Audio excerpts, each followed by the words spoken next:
Nate Stanley had an impressive game, which won him the Offensive Player of the Week award alongside Wisconsin's Jonathan Taylor in the Big Ten this week. But Stanley didn't have the best game ever. He overthrew 4 receivers who were wide open. If he'd hit those 4 receivers, they would have been long touchdowns. Iowa would have had a blowout win, but instead Iowa and Iowa State battled till overtime, in which Iowa's Amir Smith-Marset caught the game-winning ball from Nate. Amir Smith-Marset only had 1 carry against Wyoming where he fumbled and then sat out the rest of the game. But this week he was in the game a lot more, and he also caught the game-winning touchdown, which is very cool for that redshirt freshman. Hi, my name is Jonathan Archer, and I'm here to talk to you about Iowa football. Iowa against Iowa State. Iowa previewing North Texas and previewing Penn State. Mainly previewing Penn State 2 weeks early because North Texas is kind of a cupcake game. And it's more of a tune-up, and hopefully the North Texas team can help Iowa get ready for Penn State, who has a grueling offense. First, let's talk about Akram Wadley, who had a solid game. He got the game-tying touchdown late in the 4th to send it to overtime. Akram had 118 yards rushing and 72 yards receiving, and 2 touchdowns on the day. The defense had a rough outing. They definitely need to improve, except for when the Iowa Hawkeye offense went up 21-10 in favor of Iowa. The defense made it rough on the Iowa Hawkeye offense, making them have to crawl back from a 31-21 deficit in favor of Iowa State. The defensive line needs to work on getting some more pressure on the QB, especially when in 2 weeks the Hawks go under the lights against Penn State and Trace McSorley and Saquon Barkley.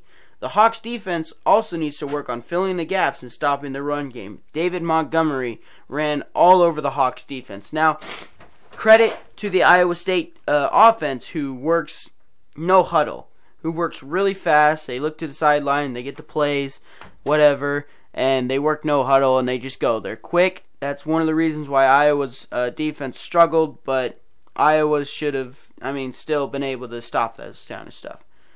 Now, next week, Iowa goes up against the North Texas Mean Green. It's basically a tune-up game, but just because it's a tune-up game doesn't mean you can just chalk it up as a win. No.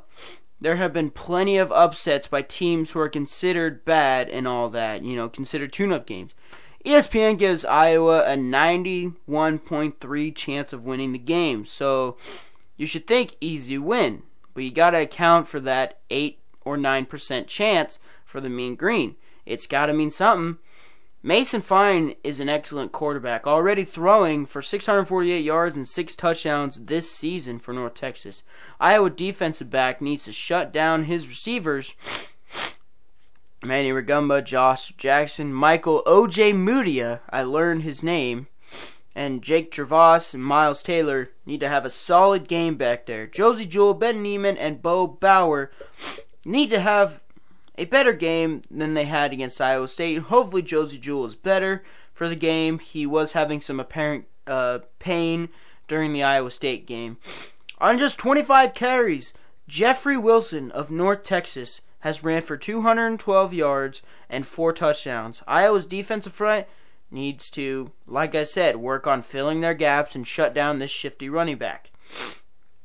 Some more news for the Hawks. They received 2 votes in the AP poll for the top 25. Any plausible way for them to make the top 25 is a win at home under the lights against Penn State. North Texas has a good running back and QB, qualities that show up in the Penn State offense. So the game against North Texas should help Iowa if they plan on beating Penn State. One last thing before I get to the Penn State game. A huge loss on the offensive line. Ike Bodiger forces Iowa to shuffle their backups in and shift the offensive line a bit. Losing Ike may give Hawks fans a chance to see Tristan Wirfs, a redshirt freshman with great size and athletic ability, a future lineman for sure. Now, I know I'm thinking a week ahead here, but this Penn State game is the 3rd biggest game on my schedule. The first being the game against Iowa State, and of course the second, the game against Wisconsin. I could not care about anyone else. I could care slightly about Ohio State, but these games are the biggest ones and the ones that I feel like the Hawks need to prepare for the most, and the Hawks prepared okay for the Iowa State game because they did come out with the overtime win. Let's get back to the Penn State game now. Nate Stanley has Trace McSorley beat in yards and touchdowns by about 14 yards and 3 touchdowns and 1 less INT. And Stanley currently has 458 yards with 8 touchdowns and 1 INT, while Trace McSorley has 444 yards, 5 touchdowns, and 2 INTs. Saquon Barkley has Akram Wadley beat in yards and touchdowns on only 28 carries compared to Akram's 53 carries.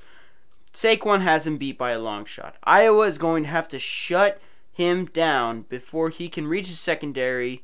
If he gets out there, he's dangerous. Some things for the offense to work on before Penn State game, and I know I sound like a broken record, is the passing game. Iowa had 4 guys wide open down the field against Iowa State, and Stanley overthrew all of them. On 3 of those throws, he had a nice pocket to sit in as well. Stanley should have been able to make those throws. The coaching staff needs to get him a bit more accurate come game time against Penn State. But, a big step for Nate Stanley is Nate did look comfortable in the pocket and started throwing better balls except for those 4. That's a big step going into his progress this season. Another big thing for Iowa and going into the Penn State game is using Akram Wadley and James Butler to wear that defensive line down.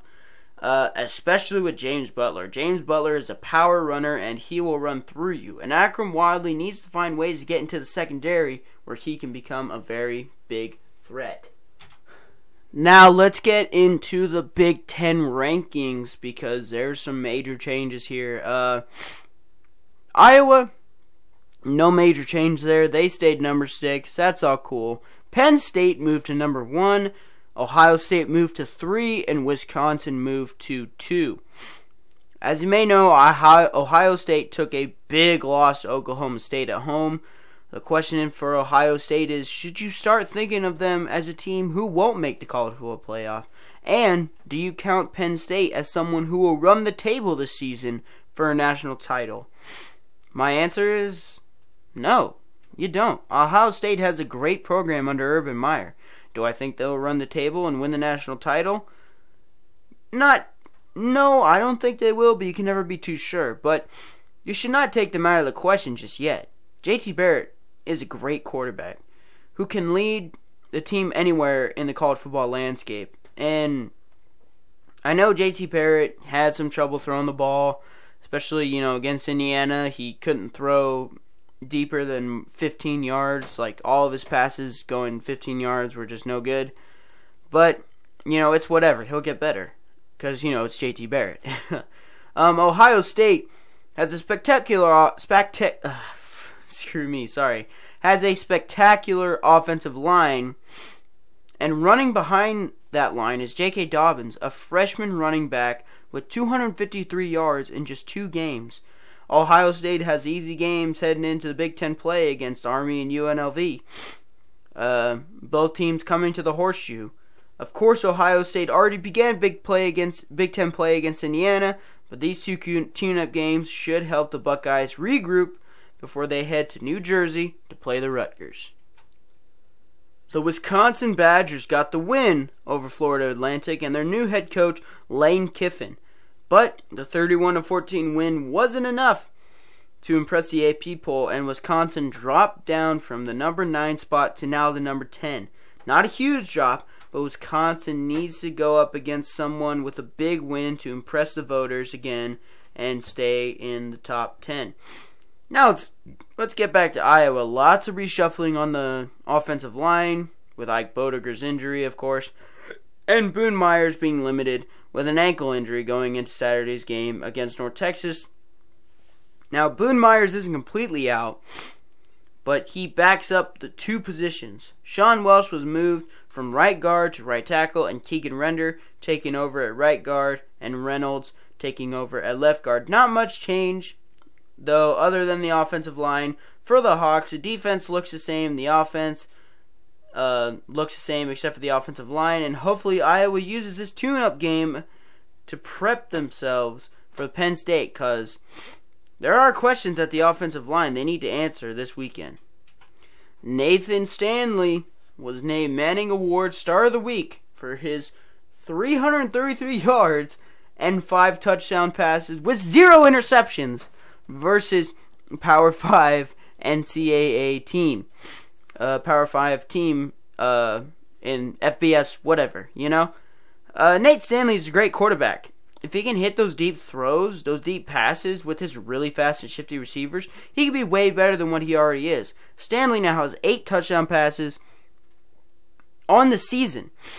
But he could, he could have at least 10 in my opinion. If he had hit 2 or 3 of those deep passes, he could have 11 or 10 if he'd hit those deep passes against Iowa State. But I already talked about Nate Stanley getting better on the deep ball, so let's not get back into it.